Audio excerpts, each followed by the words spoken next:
Hey guys, this is Arsha, and today I'm going to tell you about the development of how state starts. It all starts around 10,000 years before the current era in a place called the Fertile Crescent in the Middle East. People during that era used to what you call a nomadic lifestyle, in which they don't have a exact place to stay, and the system they do for their own lifestyle is what you call hunting and food gathering process. But hunting and gathering makes the resources slowly decrease, and so they have to find new places to stay with and found new resources to keep them alive. So when they reached the Fertile Crescent in their nomadic process, they found out that this place is suitable to stay, and as they stayed in the region of this fertile crescent, they developed into a more complex of citizens. So it all starts in that simple but beautiful place. That's right, guys. So, as the settlements grow bigger, well, the civilization has become more complex. They grow within societies that become more specialized. And cities will form a mechanism where they control themselves by creating what we call the government. The government will be the one who accumulates the law, the justice, the society, the policy, and also the ideology of the government itself. Cities then grow bigger into what we know as city-state. States have really complex needs, guys. They are required to interact with each other in purpose to gain the resource that they need. With the advent of government, let's talk about one of the most famous political ideology that is still existence today, and that is liberalism. Now, liberalism rejects the norms of state having the control over social choices and the notion of absolute monarchy, hereditary power relations. Liberalism includes egalitarianism, the economy, social welfare states, ethical humanism, deontologicalism, and despite these many variations,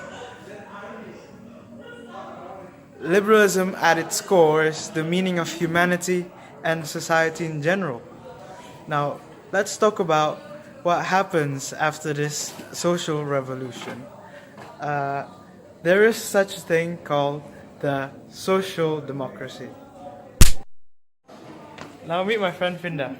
Okay, so now I will talk about social democracy. So what is social democracy? Social democracy is a political, social, economic ideology that supports economic and social interventions to promote social justice within the framework of a capitalist economy. And now, let's talk about the pros and cons of social democracy by Bertai. Hi guys, right now we will talk about the social democracy pros and cons. First, the advantage of social democracy is equally distributed wealth. Then the second is the government funded all the healthcare. Then the third, protection for all minority groups, and then the last, subsidized higher education for all students. But we also have the disadvantage, such as high tax, because the government controls all the public services, things like school, hospital, and business center.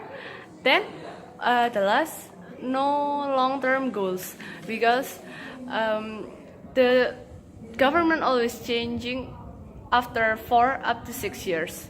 That's all about the anarchism and social democracy. Right now, let's listen about Ega's and Tia's answer. See you guys, my name is Ega. My name to discuss the concept of state relations within the pre-modern state and post-modern state. So, first we must understand the concept of pre-modern state.